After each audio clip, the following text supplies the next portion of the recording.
Welcome to BZN Telugu updates. Parliament లో ఒక్కసారైనా మన కడప స్టీల్ ఫ్యాక్టరీ కోసం మాట్లాడా?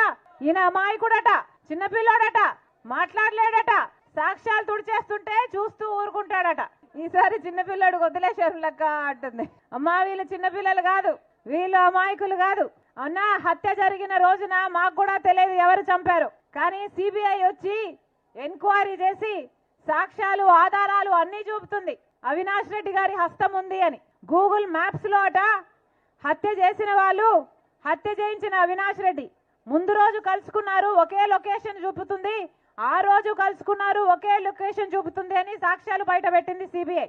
అలాగే ఫోన్ కాల్ రికార్డ్స్, చంపిన వాళ్ళు, చంపిన అవినాష్ రెడ్డి గారు, సంపించిన అవినాష్ రెడ్డి గారు అంతకు ముందు రోజు ఫోన్లు మాట్లాడుకున్నారు, ఆ రోజు కూడా ఫోన్లు మాట్లాడుకున్నారు, రాత్రి కూడా వాళ్ళ యాక్టివిటీ ఉంది అని సిబిఐ ఆధారాలతో సహా చూపిస్తుంది. డబ్బులు మారాయి, 40 కోట్ల కంట మాట్లాడుకున్నారు. ఎవరి దగ్గర ఉంటుందమ్మా అంత డబ్బు?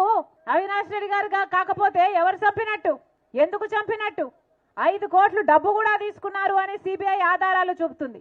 ఇన్ని సాక్ష్యాలు ఆధారాలు ఉండి కూడా 5 సంవత్సరాలుగా ఇప్పటి వరకు ఒక్క చెయ్యి కూడా పడలేదు అవినాష్ రెడ్డి గారి మీద.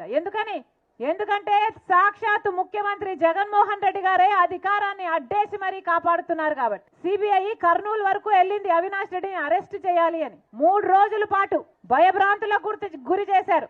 పోలీసుల్ని, మూకల్ని అందరినీ పెట్టి అవినాష్ని 3 రోజుల పాటు లా అండ్ ఆర్డర్ ప్రాబ్లం సృష్టించి సిబిఐని ఉట్టి చేతులు పంపించేశారు. మరి అధికారం ఇచ్చింది దేనికమ్మా? ఇలాంటి హంతకులను కాపాడడానికా? దేనికిచ్చారు అధికారం? ఈ రోజుటి వరకు జగన్మోహన్ రెడ్డి గారు సమాధానం చెప్పలేదు. గొడ్డలి వేట్లతో 7 సార్లు నరుకుతే వివేకానంద రెడ్డి గారి ఎముకలు బయటకు వచ్చాయి, ఆయన మెదడు బయటకు వచ్చిందట, ఇల్లంతా రక్తం అయిపోయిందట. అయినా గానీ ఆ రోజు సాక్షి టీవీలో మాత్రం హార్ట్ అటాక్ అని చెప్పారు. హార్ట్ అటాక్ నడిపేది ఎవరమ్మా? జగన్మోహన్ రెడ్డి గారి భార్య. మరి ఎందుకు అలా చెప్పారు అని ఈ రోజుటి వరకు జగన్మోహన్ రెడ్డి గారు ప్రజలకు సమాధానం చెప్పారా? చెప్పలేదు. హత్య జరిగిన రోజు సిబిఐ ఎంక్వైరీ కావాలి అని జగన్మోహన్ రెడ్డి గారు అడిగారు. తర్వాత ఆయన ముఖ్యమంత్రి అయ్యాక సిబిఐ ఎంక్వైరీ అవసరం లేదు, సిబిఐ ఎంక్వైరీ వేస్తే అవినాష్ రెడ్డి బీజేపీ పార్టీకి పోతాడు అని సునీతమ్మకు చెప్పాడు జగన్మోహన్ రెడ్డి గారు. ఇది న్యాయమేనా అమ్మా? ఇదే రాజశేఖర రెడ్డి బిడ్డ, ఇదే జగన్మోహన్ రెడ్డి గారి కోసం 3200 కిలోమీటర్లు పాదయాత్ర చేసింది ఆయన జైల్లో ఉంటే, ఆయనను, ఆయన పార్టీని నిలబెట్టడం కోసం. కానీ ఈ రోజు ఇదే షర్మిలమ్మ, ఇదే రాజశేఖర రెడ్డి బిడ్డ ఇంత అన్యాయం జరుగుతుంది కాబట్టి ఇతను వ్యతిరేకిస్తుంది. దేనికి భయపడేది కాదు రాజశేఖర రెడ్డి బిడ్డ. అన్యాయం జరుగుతుంటే సహిస్తూ చూస్తున్నది కూడా కాదు రాజశేఖర రెడ్డి బిడ్డ. ఆ రోజు అవసరం కాబట్టి పాదయాత్ర చేశాము, ఈ రోజు అన్యాయాన్ని అడ్డుకోవడం అవసరం కాబట్టి ఎదురు నిలబడింది రాజశేఖర రెడ్డి బిడ్డ. నేను చేసింది తప్ప?